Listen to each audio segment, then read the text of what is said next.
Hi friends, welcome to my channel Sudha చెప్పే కథలు. నేను మీ ఫ్రెండ్ సుధా. ఫ్రెండ్స్, సీతాదేవి రావణాసురుడి ఇంట రావణాసురుడి కుమార్తెగా పుట్టి అతని చావు కారణమైందని ఇంతకు ముందు వీడియోలో తెలుసుకున్నాం. అయితే సీతాదేవి అతని కుమార్తెగా పుట్టడానికి ఒక శాపం కారణమైంది అని కూడా తెలుసుకున్నాం. ఎవరిని శాపించారు? ఏ శాపం వల్ల సీతాదేవి రావణాసురుడి కూతురుగా పుట్టవలసి వచ్చింది? కథలోకి వెళ్ళిపోదామా?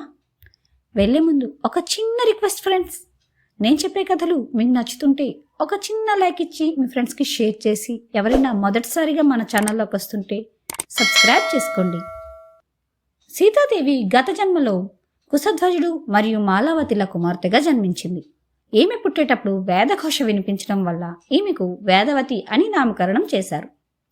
కుశధ్వజుడు వేదవతిని శ్రీ మహావిష్ణువుకి ఇచ్చి వివాహం చేయాలి అనుకుంటాడు.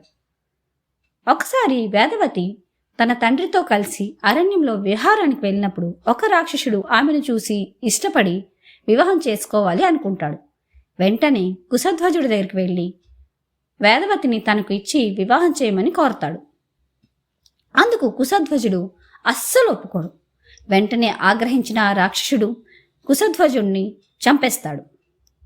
కుశధ్వజుడి మరణ వార్త విని మాలావతి కూడా దుఃఖంతో మరణిస్తుంది. తల్లిదండ్రులు ఇద్దరూ మరణించాక వేదవతి అరణ్యంలోకి వెళ్ళి తపస్సు చేసుకుంటుంది.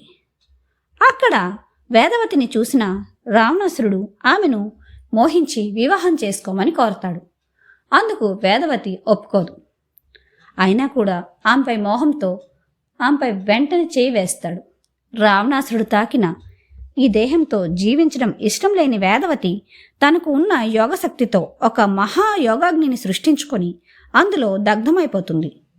దగ్ధమయ్యే ముందు వేదవతి అతనికి ఒక శాపం ఇస్తుంది. నా వల్లే నీవు నాశనమవుతావు, నేను నీ ఇంట కుమార్తెగా పుట్టి నీ చావుకి కారణం కాబోతున్నాను అని శపిస్తుంది. ఇది ఫ్రెండ్స్ కథ. మీకు నచ్చిందా? ఇలాంటి మరిన్ని ఇంట్రెస్టింగ్ స్టోరీస్ కోసం నా ఛానల్ని సబ్స్క్రైబ్ చేసుకోండి. నేను చెప్పే కథలు మీకు నచ్చుతుంటే ఒక చిన్న లైక్ ఇచ్చి మీ ఫ్రెండ్స్కి షేర్ చేయడం మర్చిపోవద్దు ఫ్రెండ్స్. Thank you.